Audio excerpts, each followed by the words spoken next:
இஸ்ரவேலின் முதல் ராஜாவாகிய சவுலுக்கு அப்புறம் அந்த ராஜ்ய பாரத்துக்கு வரணும்னு சொல்லி மிகவும் சவுல் விரும்பினவரும் அதற்கு தகுதியானவருமான நபர் யோனத்தான். அவருக்கு அதுக்குரிய எல்லா தகுதிகளையும் அவர் வளர்த்து கொண்டிருந்தார். தாவீது கோலியாத்தை கொன்றதுக்கு அப்புறம் அமலேக்கியர்களை சவுல் யுத்தம் பண்ணி வெற்றி பெற்றதுக்கு அப்புறம் பெலிஸ்டரோடு ஒரு யுத்தம் நடந்தது. கோலியாத்தை கொன்று தோற்று போய் இருந்த நேரத்தில் இஸ்ரவேலர்களை காலம் புள்ள அடிமையாக வைத்திருந்த நாம் இஸ்ரவேலர்களை விடக்கூடாது என்று சொல்லி பெலிஸ்டர்கள் மறுபடியும் யுத்தம் பண்ண வந்தார்கள்.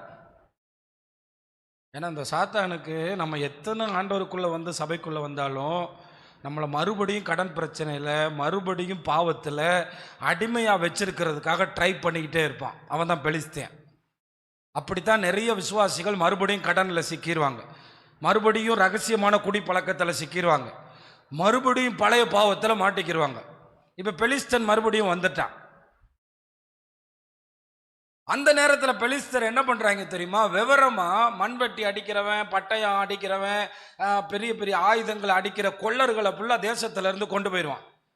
யாருக்கிட்டையுமே என்ன இருக்காது? ஆயுதம் இருக்காது. தம்பி இங்கே கவனிங்க, என்ன யோனத்தானை பற்றி பார்க்குறீங்களா? யாருக்கிட்டையுமே ஆயுதம் இருக்காது. அந்த நேரத்தில் சவுல்கிட்டையும் யோனத்தான்கிட்ட மட்டும்தான் என்ன இருக்கு? ஆயுதம் இருக்கும். மக்கள்கிட்ட என்ன கிடையாது? ஆயுதம் கிடையாது. யுத்தத்துக்கு என்ன வேணும்? ஆயுதம் வேணும்.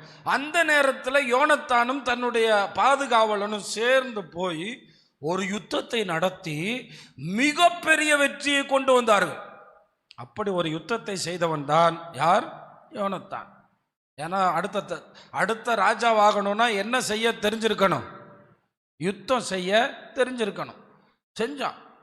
அவன் ரொம்ப அருமையான ஒரு மேன்மையான ஒரு காரியத்தை செய்வான். என்ன? கொஞ்சம் பேரை கொண்டாகிலும் அதிகம் பேரை கொண்டாகிலும் ரட்சிக்க கர்த்தருக்கு தடை இல்லை. 1000 பேரை போயும் கர்த்தரை வச்சு கர்த்தருக்கு யுத்தம் பண்ண முடியும். ஒரு ஆளை கொண்டு கர்த்தருக்கு யுத்தம் பண்ண முடியும். அந்த பக்கம் எத்தனை பேர் இருந்தாலும் பிரச்சனை இல்லை, நம்ம போவோம். ஆனால் ஒரே ஒரு அடையாளம், நம்ம பையன் மலையிலிருந்து மேலே தலையை காட்டுவோம். அங்கேருந்து பெலிஸ்தர்கள் வாடா சண்டைக்குன்னு கூப்பிட்டா கர்த்தர் சண்டையை தொடங்குறாருன்னு அர்த்தம். இல்லை அப்படி அவங்க நடந்து வந்து நம்ம கூட சமாதானம் ஆயிட்டாங்கன்னா கர்த்தர் சண்டைக்கு அனுமதிக்கலை, இது ஒரு அடையாளம். அப்படி தான் ஜோம் பண்ணுறான். அப்போ யோனத்தான் முதல்ல அந்த அதிலேருந்து மேலே தலையை காட்டும்போது தலையை பார்த்துருவாங்க. யார்? பெலிஸ்தர்கள். பெலிஸ்தர்கள் தலையை காட்டினோடனே சண்டைக்கு வாடா அப்படின்னு கூப்பிட்ட உடனே உள்ளே இறங்குவான். கர்த்தர் அந்த யுத்தத்தை பண்ணுவார். வேதம் சொல்லுது, கர்த்தரால் உண்டான பயங்கரம் உண்டானது.